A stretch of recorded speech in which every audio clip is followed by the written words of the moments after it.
Organic chemistry is the study of hydrocarbons and their derivatives. Organic chemistry में हम hydrocarbons के बारे में पढ़ते हैं, ऐसे कंपाउंड जिसमें कार्बन और हाइड्रोजन मौजूद हो, जैसे कि मीथेन एक हाइड्रोकार्बन, मीथेन, इसमें कार्बन भी मौजूद है, हाइड्रोजन भी। इसी तरीके से इथेन एक हाइड्रोकार्बन है, इसी तरीके से इथीन एक हाइड्रोकार्बन है, या इथाइन या बेंजीन, इन सब को हम क्या नाम देंगे? हाइड्रोकार्बन्स। ये सब हाइड्रोकार्बन्स हैं। मीथेन, इथेन, प्रोपेन, ब्यूटेन, ऐसे कंपाउंड जिसमें कार्बन और हाइड्रोजन मौजूद हो उनको बोलते हैं हाइड्रोकार्बन्स। तो ऑर्गेनिक केमिस्ट्री में हम हाइड्रोकार्बन्स के बारे में पढ़ते हैं और साथ ही साथ उनके डेरिवेटिव्स के बारे में। डेरिवेटिव्स किसको बोलते हैं? जो से बनाए गए। जैसे आपके पास एक कंपाउंड है मीथेन, जब आप इस मीथेन को रिएक्शन करवाते हैं क्लोरीन के साथ,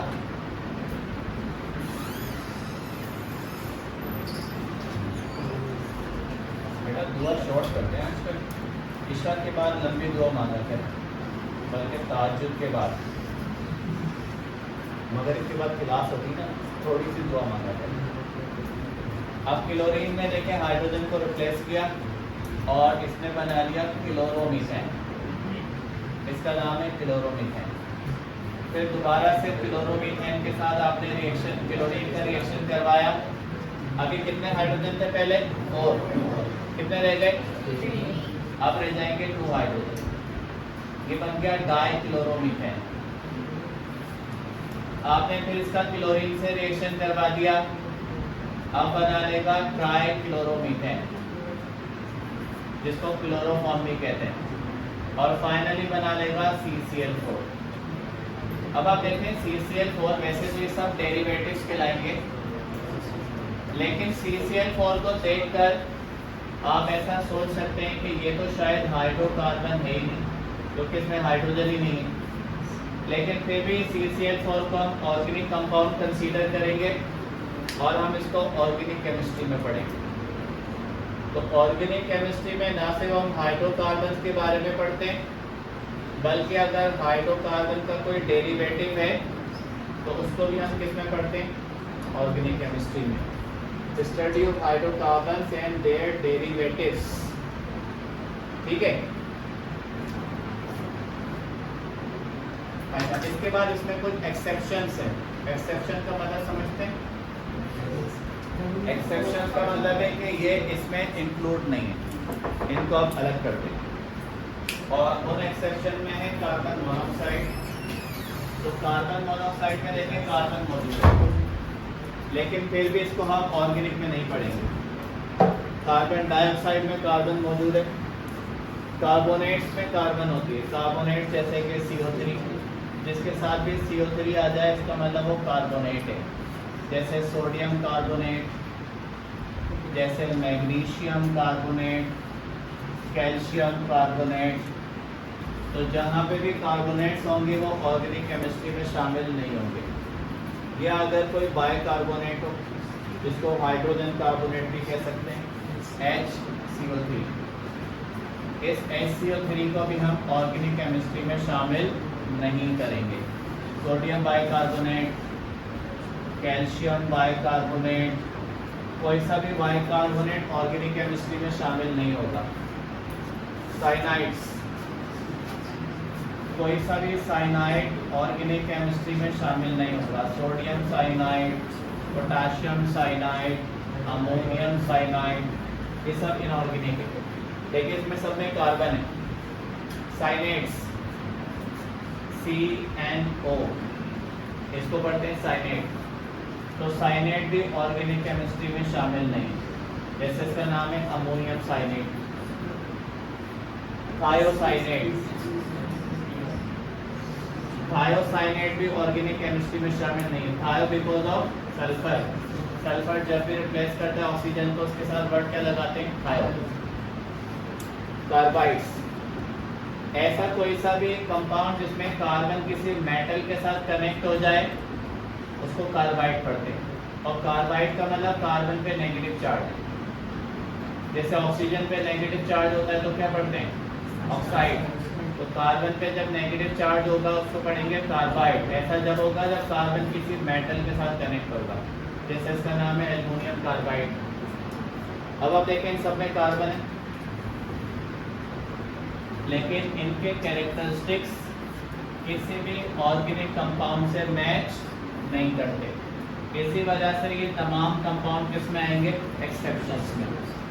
तो ऑर्गेनिक केमिस्ट्री में तमाम हाइड्रोकार्बन्स को पढ़ेंगे, हाइड्रोकार्बन्स के डेरिवेटिव्स को भी पढ़ेंगे, लेकिन इन कंपाउंड को जिसमें कार्बन मौजूद है ये ऑर्गेनिक केमिस्ट्री में शामिल नहीं है, चाहे वो कार्बन मोनोऑक्साइड हो,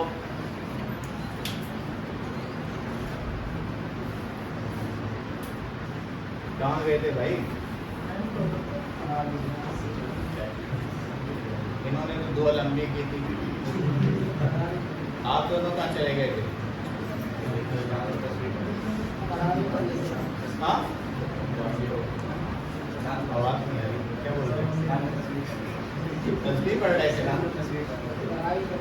बेटा, आप देते हैं? अरे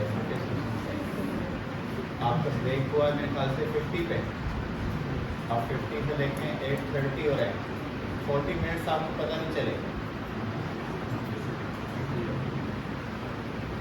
वी आर रेस्पॉन्सिबल। अब आप कल बताएंगे बच्चे बात क्या कर रहे हैं। सही है, आप जो देर से आ रहे हैं इन पर नजर रखिए, सुट्टा उट्टा तो नहीं लगा रहे थे, ठीक है? आपकी रिस्पॉन्सिबिलिटी।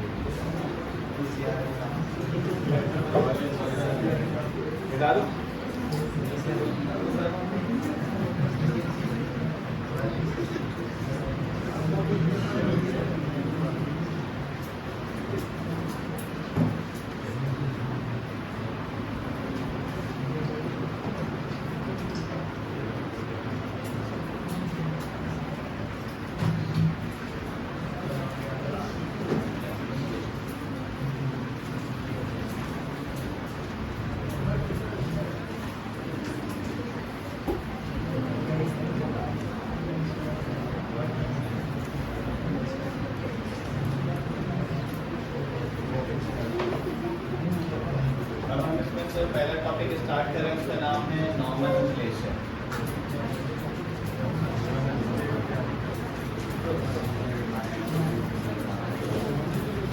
नॉमेनक्लेचर का मतलब है नेमिंग ऑफ कंपाउंड्स।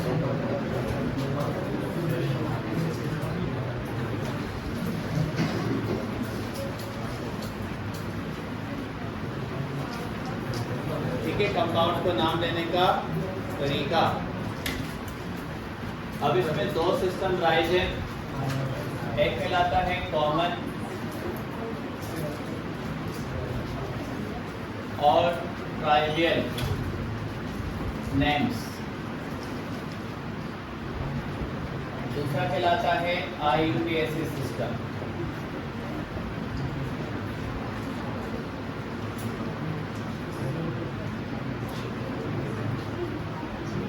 ठीक है, पहला कहलाता है कॉमन और ट्राइबल नेम। पहले जो नाम है ना वो उसी सिस्टम के मुताबिक रखे जाते हैं। कॉमन जब खासतौर पर जब ऑर्गेनिक केमिस्ट्री की डेवलपमेंट शुरू हुई तो उस वक्त कंपाउंड्स का नंबर कम था, तो जो कंपाउंड को डिस्कवर करता था वो अपनी मर्जी से उसका नाम रख देता था और उसके पीछे कोई रूल रेगुलेशन नहीं था, ये उसकी चॉइस थी। ट्राइबल का मतलब या तो सोर्स की बेस पे रख दें, जैसे मीथेन हमारे यहाँ डिस्कवर हुई, मीथेन का मतलब नेचुरल गैस, तो नेचुरल गैस जब हमारे यहाँ डिस्कवर हुई तो हमने उसका नाम रख दिया सुई गैस, क्योंकि पाकिस्तान में जिस मकाम पर वो डिस्कवर हुई थी वो सुई था, लेकिन इंटरनेशनली उसका नाम नेचुरल गैस, सिर्फ पाकिस्तान में हम उसको सुई गैस बोलते हैं। तो सुई गैस कौन सा नेम हुआ? Common name. या मीथेन जो डिस्कवर होती है वो प्लेस कहलाते हैं मार्शी प्लेसेस। मार्शी प्लेस कहते हैं ऐसी ज़मीन को जो सॉफ्ट होती है, जहाँ सॉफ्ट सॉइल हो उसको कहते हैं दलदल। तो मार्शी प्लेसेस पर डिस्कवर होती है मीथेन, इस वजह से मीथेन का नाम है मार्श गैस। मीथेन को कॉमनली कहते हैं मार्श गैस है। तो ऐसे नेम जो किसी सोर्स की बेस पर रखे जाए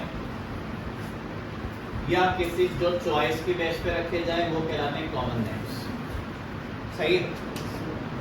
ये सारे नेम्स ऐसे हैं जैसे आप सबके कॉमन नेम्स, जो आप सबके नेम्स हैं कौन से नेम्स हैं? कॉमन, चॉइस की बेस पे रखे गए, कोई रूल रेगुलेशन नहीं है।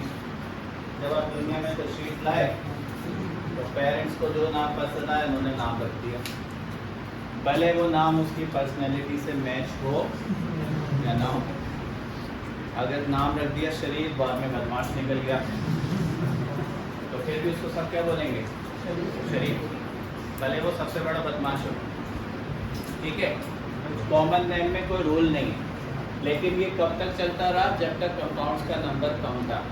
जब कंपाउंड की तादाद ज़्यादा होने लगी तो उस वक्त दुनिया भर के जो केमिस्ट थे उन्होंने नेमी का सिस्टम बनाया, और एक ऑर्गेनाइजेशन है केमिस्ट्री के लिए, international union of pure and applied chemistry के नाम से।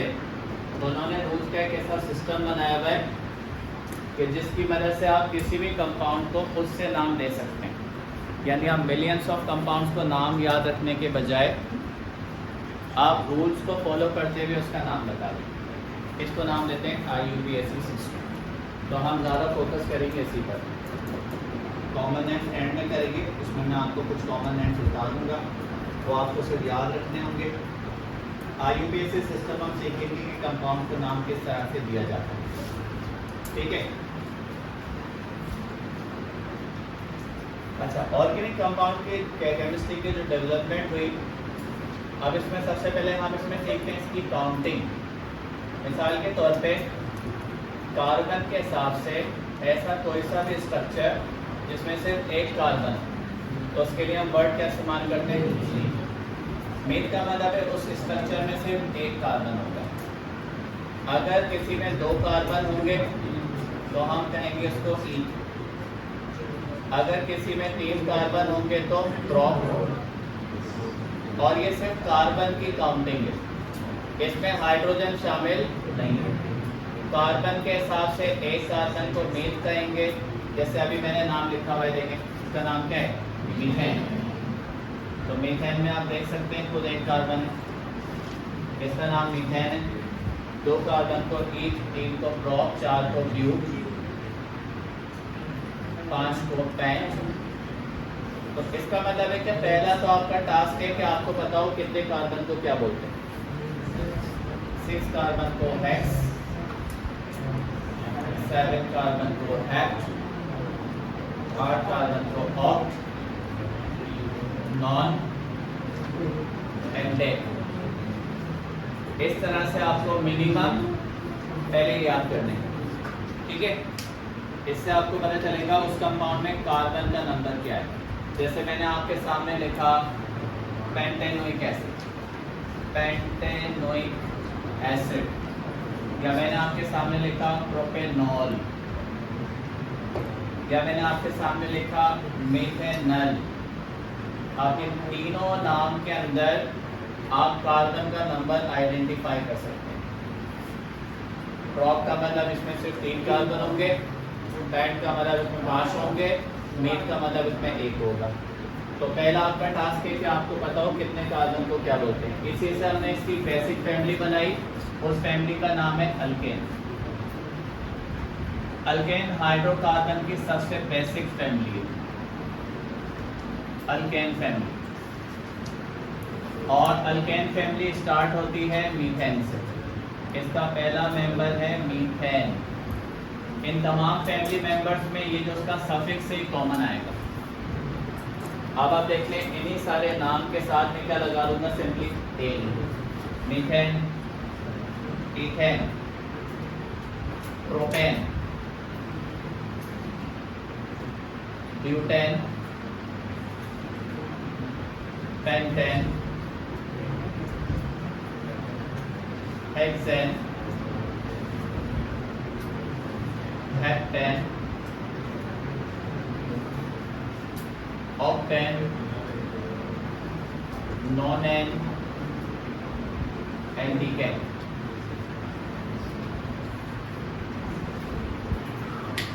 ठीक है, इनका जो नाम का प्रीफिक्स है वो कार्बन का नंबर है। जो इनके नाम के शुरू में प्रीफिक्स आ रहा है वो कार्बन का नंबर शो कर रहा है, और इनके नाम में जो सफिक्स आ रहा है वो फैमिली रिप्रेजेंट कर रहा है। ये कौन सी फैमिलीज हैं? अल्केन फैमिली, क्योंकि अल्केन फैमिली में ए नहीं आता है, तो जिसके भी नाम के आखिर में ए नहीं आ जाएगा तो अंडरस्टूड है कि उसका ताल्लुक अल्केन फैमिली से। ठीक है, आपके सामने इसके अलावा भी मैं कोई नाम लिख दूँ, मिसाल के तौर पे हेक्सा डीकेन, तो आप हेक्सा डीकेन का ए नहीं देखकर पहचान जाएंगे कि कौन सी फैमिली से? Alkane family. तो ए नहीं पहचाने अल्केन फैमिली की। इनके फॉर्मूले की बात करते हैं तो उसका पहला मेंबर मीथेन है, जिसका फॉर्मूला है CH4। जब भी आप कोई से भी कंसेक्यूटिव मेंबर्स की तरफ जाएंगे, यानी नेक्स्ट मेंबर जो उसके बराबर में है, तो उसमें एक कार्बन का और 2 हाइड्रोजन का सिर्फ एडिशन कर देंगे। इस ग्रुप का नाम वैसे होता है मिथाइलिन। मिथाइलिन ग्रुप कहलाता है। एक कार्बन ऐड कर दें, इसमें कार्बन कितने हो जाएंगे? 2। हाइड्रोजन कितने ऐड कर दें? 2, कितने हो जाएंगे? 6। ये नेक्स्ट मेंबर का फॉर्मूला बन गया। अगेन आप इसमें फिर यही करें, क्या ऐड करें? CH2। एक कार्बन ऐड कर दें, C3, 2 हाइड्रोजन ऐड कर दें, ये फॉर्मूला बन गया प्रोपेन का। अगेन ऐसे ही करें, एक कार्बन ऐड करें, C4, 2 हाइड्रोजन ऐड करें, ये फॉर्मूला किसका बन गया? ब्यूटेन। तो तमाम मेंबर्स के फॉर्मूले आप इस तरह से बना सकते हैं, सिर्फ आपको मिथाइलिन ग्रुप इसमें ऐड करना होगा। फॉर्मूला हासिल करने का दूसरा तरीका है इसका जर्नल फॉर्मूला।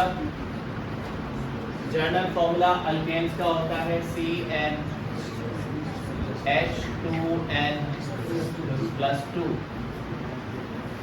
इस जर्नल फॉर्मूले को फॉलो करते हुए भी आप किसी भी मेंबर का फॉर्मूला डायरेक्ट बता सकते हैं। जैसे अगर मुझे डायरेक्ट ऑक्टेन का फॉर्मूला बताना हो तो मैं इस CnH2n वाले फॉर्मूले से उसको सॉल्व कर सकता हूँ।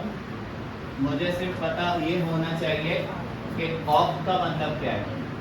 तो ऑक्ट का मतलब है 8 कार्बन। तो जहाँ मैंने n लिखा हुआ है इसकी जगह लिखूंगा मैं 8।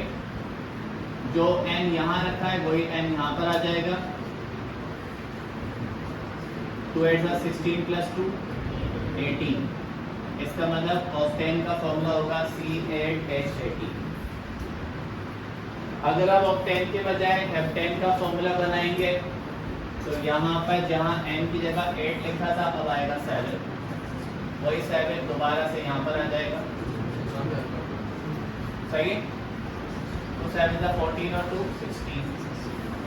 तो इस तरह से आप डायरेक्ट फॉर्मूला बना सकते हैं किसी भी मेंबर का। किसको फॉलो करते हुए? जर्नल फॉर्मूले को।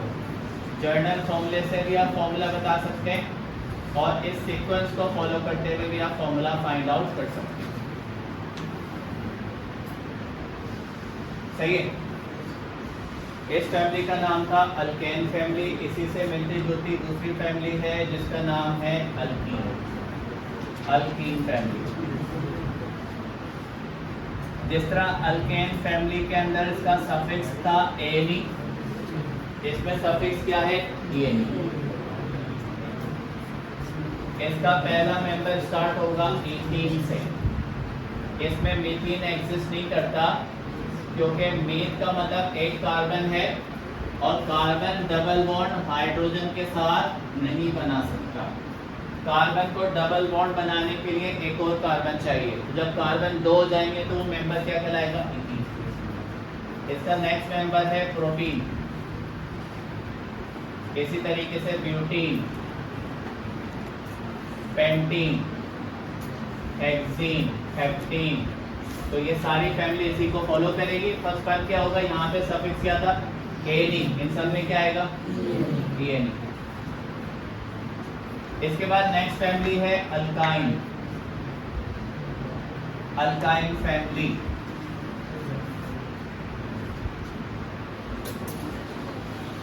अल्काइन फैमिली में सफिक्स क्या आ रहा है? वाइन। इसका पहला मेंबर है इथाइन, इसका भी मिथाइन एग्जिस्ट नहीं करता। Ethyne, propyne, butyne, pentyne, hexyne, सब इसी को फॉलो करेंगे। तो ये पूरी फैमिली कहाँ तक हो जाएगी? डिकाइन चलाएंगे। ठीक है, इसका जर्नल फॉर्मूला और इसके जर्नल फॉर्मूले में देखें डिफरेंस क्या आएगा।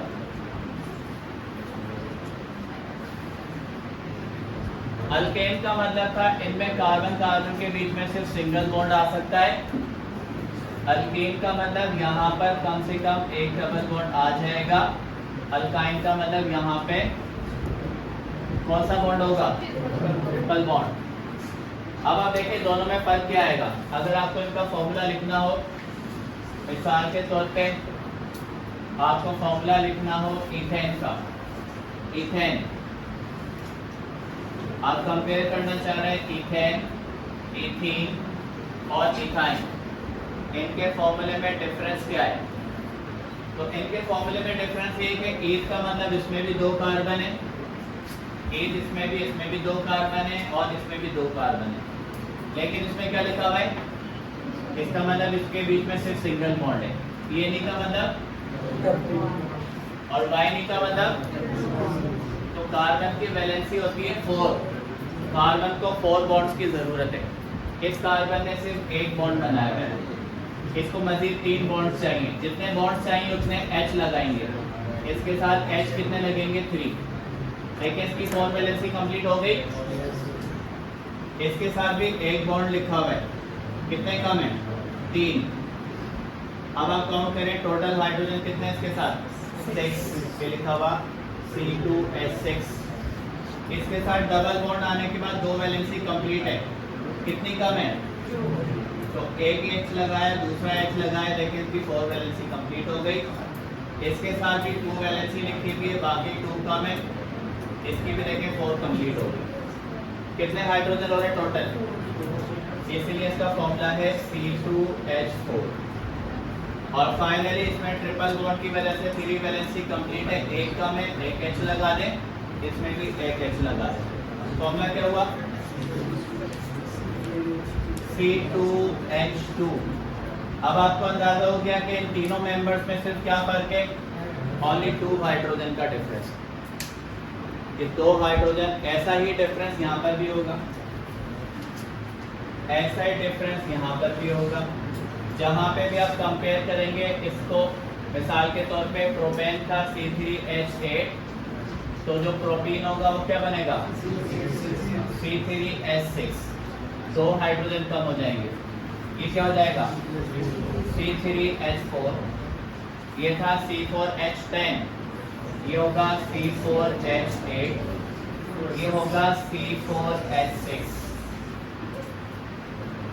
तो हॉरिजॉन्टली आप सिर्फ 2 हाइड्रोजन कम करते जाए, उससे सिमिलर फॉर्मूला बन जाएगा। और ये हमने सिग्मा पाई बॉन्ड में भी पढ़ा था, आपको याद है? सिग्मा पाई बॉन्ड में हमने पढ़ा था कि जब एक पाई बॉन्ड आता है तो उसकी वजह से 2 सिग्मा बॉन्ड कम हो जाते हैं। देखें यहाँ सिग्मा बॉन्ड कितने थे? 1 2 3 4 5 6 7। अब यहाँ पर हमने पाई बॉन्ड यहाँ कोई नहीं था, जैसे ही पाई बॉन्ड आया इसकी वजह से देखें 2 सिग्मा बॉन्ड कम हो गए। एक ये बॉन्ड मैंने ख़त्म कर दिया और एक मैंने ये बॉन्ड ख़त्म कर दिया। इसके बाद कौन सा बॉन्ड बन गया? Pi bond. फिर एक और पाई बॉन्ड आया, 2 सिग्मा बॉन्ड मैंने और ख़त्म कर दिए। तो इसी वजह से 2 हाइड्रोजन का डिफरेंस है इनमें। हॉरिजॉन्टली डिफरेंस सब में ऐसा ही है और वर्टिकली डिफरेंस वही है। किसका? मिथाइलिन। यहाँ पर भी वही डिफरेंस है। कंसेक्यूटिव मेंबर में एक कार्बन बढ़ेगा, 2 हाइड्रोजन, एक कार्बन ऐड होगा, 2 हाइड्रोजन, एक कार्बन ऐड होगा, 2 हाइड्रोजन। और आप वर्टिकली देखेंगे सब में, हर फैमिली में यही डिफरेंस आएगा मिथाइलिन का। और सेम मेंबर के साथ अगर अल्केन अल्कीन अल्काइन को कंपेयर करेंगे तो सिर्फ 2 हाइड्रोजन का फर्क होगा। इसका जर्नल फॉर्मूला क्या था? CnH2+2। इसका है CnH2n, इसका है CnH2n-2।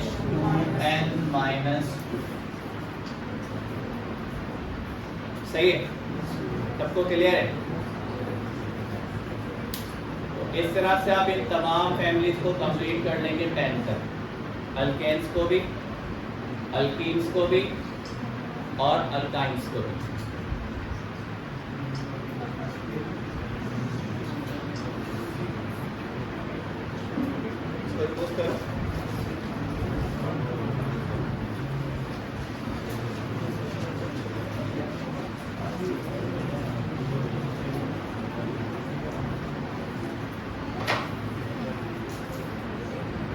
जब अल्केन अपना एक हाइड्रोजन लूज करता है तो अल्केन कन्वर्ट हो जाता है अल्काइल में, और अल्काइल को हम कहते हैं रेडिकल। रेडिकल का मतलब है इनकम्प्लीट ग्रुप। जैसे मीथेन था, मीथेन के साथ आप देखें वैलेंसी इसकी कंप्लीट थी, ये कंप्लीट कंपाउंड था, इसमें से आपने एक हाइड्रोजन कम कर दिया, जिसके बाद ये इनकम्प्लीट ग्रुप रह गया इस तरह से, और इस ग्रुप का नाम क्या है? मिथाइल। पहले इसका नाम क्या था? मीथेन। तो मीथेन से बना मिथाइल। तो इसी तरीके से सेकंड मेंबर कौन सा है? इथेन। इथेन का फॉर्मूला होता है C2H6। तो इससे क्या बनेगा? इथाइल। इसमें क्या डिफरेंस आएगा? एक हाइड्रोजन कम हो जाएगा। जैसे CH4 से यहाँ पर क्या हो गया है? CH3। इसी तरीके से C2H6 से क्या हो जाएगा? C2H5। अगर आपके पास प्रोपेन है, प्रोपेन C3H8, इससे क्या बन जाएगा? प्रोपाइल। प्रोपाइल क्या होता है? C3H7। सही है? ये पूरी फैमिली क्या कहलाती है? तो अल्काइल बेसिकली अल्केन का डेरिवेटिव है।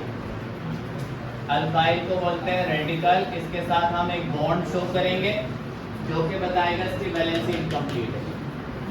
तो पहला अल्काइल का मेंबर कौन सा है? मिथाइल। इसका फॉर्मूला है CH3।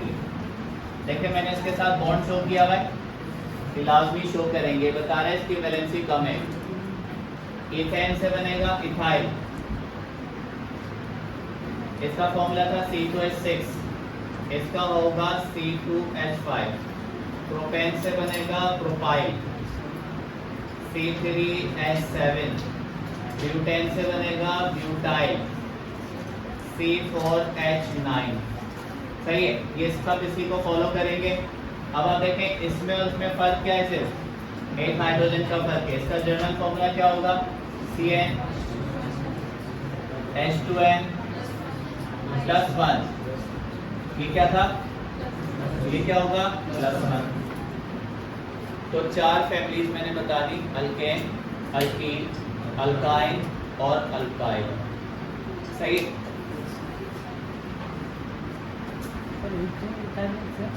हाँ हाँ, कॉमन नेम उसका इथाइलिन, कॉमन नेम है इथीन का।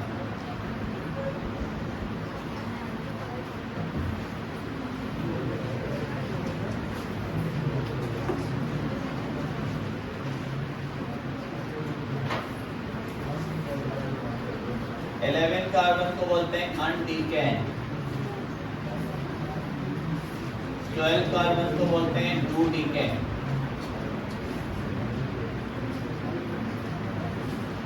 13 कार्बन को बोलते हैं ट्राइडीकेन। 14 कार्बन को बोलते हैं टेट्राडीकेन। देन 15 को बोलते हैं पेंटाडीकेन। 16 को बोलते हैं हेक्साडीकेन।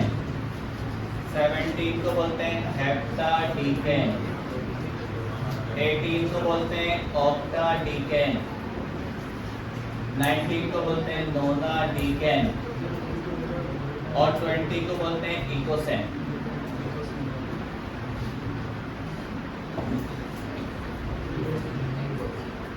ठीक है, इसमें से 2-3 नाम तो आपके आगे के सिलेबस में आएंगे, जैसे हेक्साडीकेन आएगा, ऑक्टाडीकेन भी आएगा।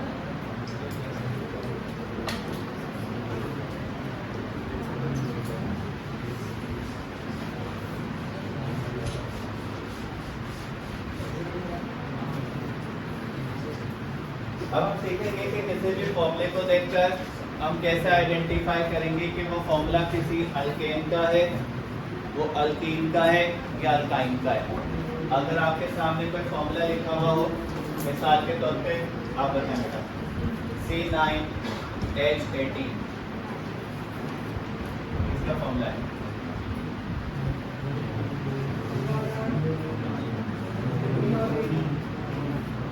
बताएं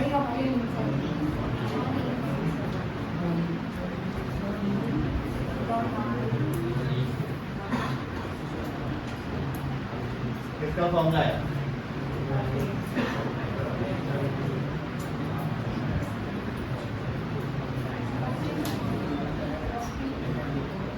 किसका फॉर्मूला है?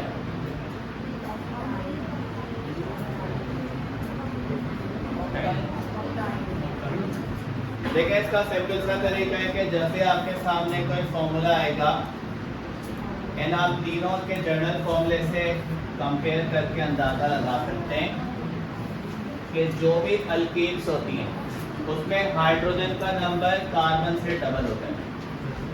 अगर तो किसी फॉर्मूले में आपके सामने जो लिखा हुआ है जितने कार्बन है हाइड्रोजन उससे डबल है, इसका मतलब वो अल्कीन फैमिली है। अल्कीन फैमिली में हमेशा ऐसे होगा C6H12, C4H8, C5H10। देखिए डबल है, double double, it mean this is alkyne. Alkyne के जनरल फॉर्मूला हमेशा इसी तरह का होगा।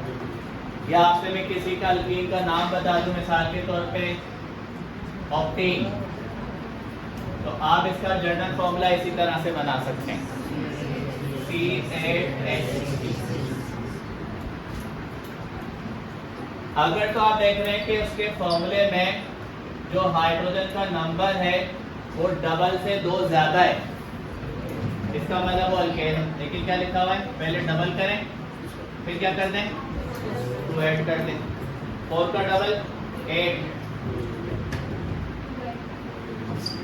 C5, 5 का डबल 10, 10 प्लस 2 12, 7 का डबल 14, 14 प्लस 2 16, 9 का डबल 18 प्लस 2। अल्केन हमेशा इसको फॉलो करेंगे। अल्केन में आप कार्बन से हाइड्रोजन को पहले डबल करें और उसमें 2 ऐड कर दें, और अल्काइन में माइनस कर दें।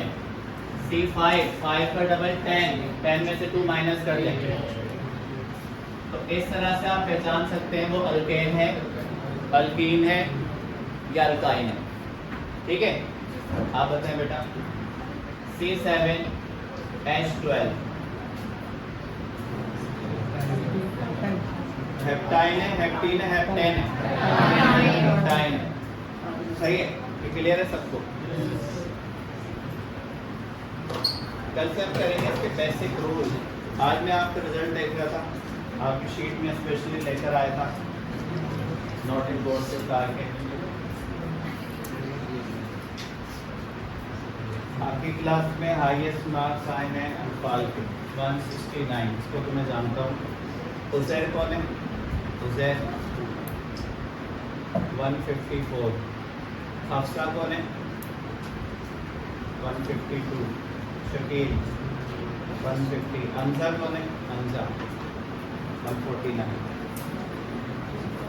इलिया फातिमा, इलिया नाम है 143। मोहम्मद आज़ान कौन है? वही स्पेशल। ईमान 141। अहमद हिबा नहीं, मुजम्मिल सिया पीछे क्यों? अब्दुल गनी नहीं है। कौन है अब्दुल गनी? अच्छा, वो जो ग्लासेस वाला लड़का है। तैयबा आप हैं। माज अली, उजैर अहमद आप हैं। कुंदन कुमार, निदाली, लाइबा, मोहम्मद रेयान, अदनान, नूरजारा, नीलम,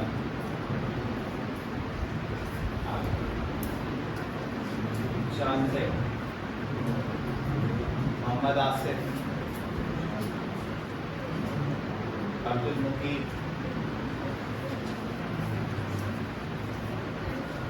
अरबा, कदीर, जुबैर,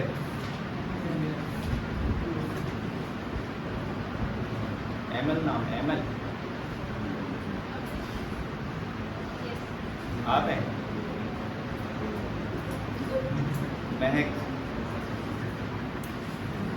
बाकी स्टूडेंट्स के नाम क्या हैं? एब्सेंट थे, जिन लोगों के नाम नहीं लिए वो एब्सेंट थे सारे, इतने सारे एब्सेंट क्यों? जो एब्सेंट थे वो सारे खड़े थे एब्सेंट।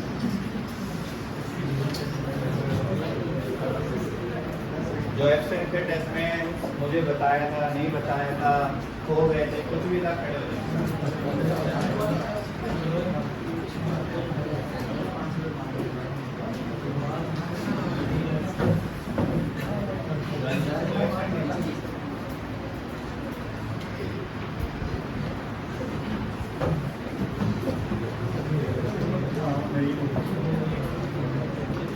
बहुत सारे दो चार एब्सेंट थे, आपका एब्सेंट थे भाई। ईद का टाइम करता है थोड़ा। ईद का टाइम तो बाद में था ना, आपको तो ईद से पहले टेस्ट किया था हमने। वही ईद का टाइम। हाँ बेटा, हाँ